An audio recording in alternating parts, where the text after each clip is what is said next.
TDPS News takes you live to Breck Artery from the debris-strewn red carpet outside the Beverly Hilton Hotel. Breck?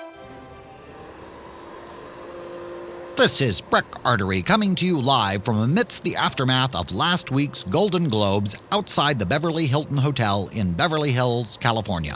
As Christopher pointed out during last week's dinner party show, the Globes evening is a smallish dinner party held in the ballroom of a smallish hotel to acknowledge the awards presented by the Hollywood Foreign Press, a very, very small group of people. Arguably, the Golden Globes gets more attention than might seem warranted given the size and significance of the minuscule electorate represented. Were it not for the fact that they happen at the beginning of Hollywood's award season, the Golden Globes might be little more than the local press club event that they in fact are. It's sort of like the Iowa caucuses. No one really would care if there was anything more important to talk about.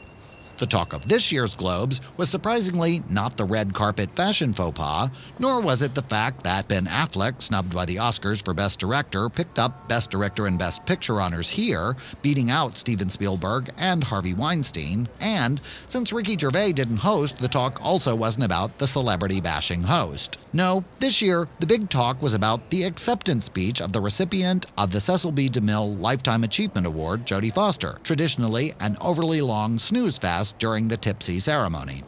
This year, however, Miss Foster electrified the audience, or at least woke them from their wine-induced nap, when she apparently felt compelled to address all of her life achievements as she paused to reflect on what, given her early start in the business, has truly been a lifetime.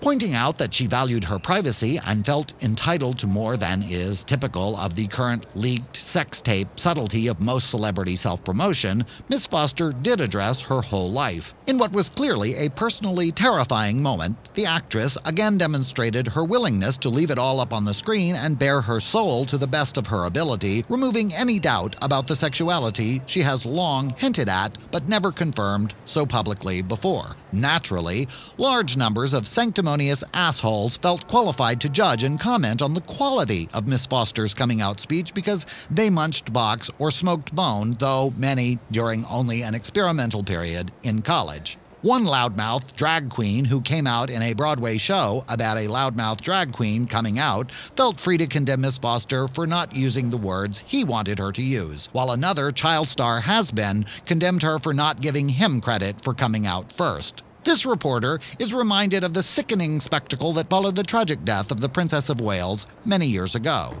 In the midst of the royal family being forced to deal with a very private tragedy very publicly, many media hairdos felt free to condemn the Queen for not grieving for the death in her family in a manner that they thought appropriate, as if it would ever be any of their fucking business. One wonders if we've missed an opportunity in the media here. Perhaps instead of obits, we should send reviewers to family funerals to attack people when they don't hit arbitrarily established marks in the way they demonstrate their private grief to even the most casual stranger. Miss Foster, in the process of accepting her award, introduced her children. The woman, her ex-lover with whom she is raising them. She went on to explain that she had in fact come out many years before to the people who were actually a part of her life and entitled to that information. Out and proud, she called it, but that was not good enough for her critics who thought how she came out was any of their fucking business. One wonders where these critics were when out and proud gold medalist, Olympic diver Matthew Mitchum was virtually ignored by the same network who aired Sunday's Globes when he won his surprise victory, breaking all records and beating the odds in the Beijing Olympics.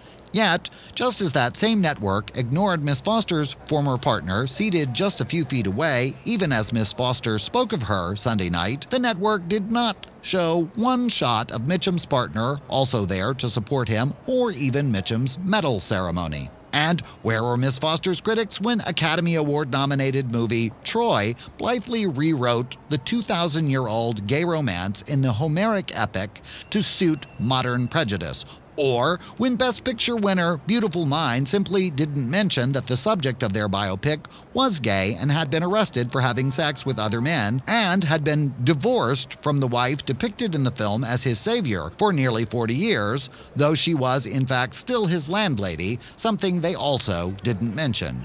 Nor was there hue and cry when an American Olympic diver whose name this reporter will never mention in public came out not when he might have been an inspiration to young gay people, but when he was so washed up, it was his only remaining career move and the best way to sell his book. No, Miss Foster's critics waited until it was more appropriate to vent their wrath on someone brave enough to talk about her years of silence on the topic of her sex life as she came out during an international broadcast in front of her children and her professional peers while accepting a Lifetime Achievement Award.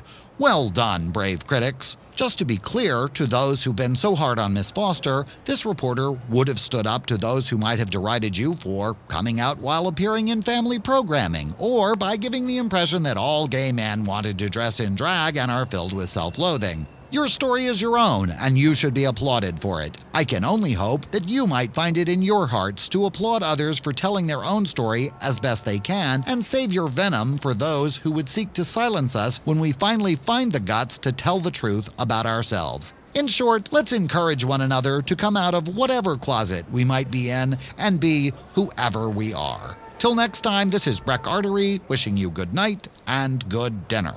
To hear more from this special correspondent and other special correspondents who are just as unqualified to hold forth on the topics on which they claim to be experts, listen to The Dinner Party Show with Christopher Rice and Eric Shaw Quinn, the Internet's first live comedy variety show, livecasting Sunday nights at 8 p.m. Eastern, 5 p.m. Pacific at thedinnerpartyshow.com.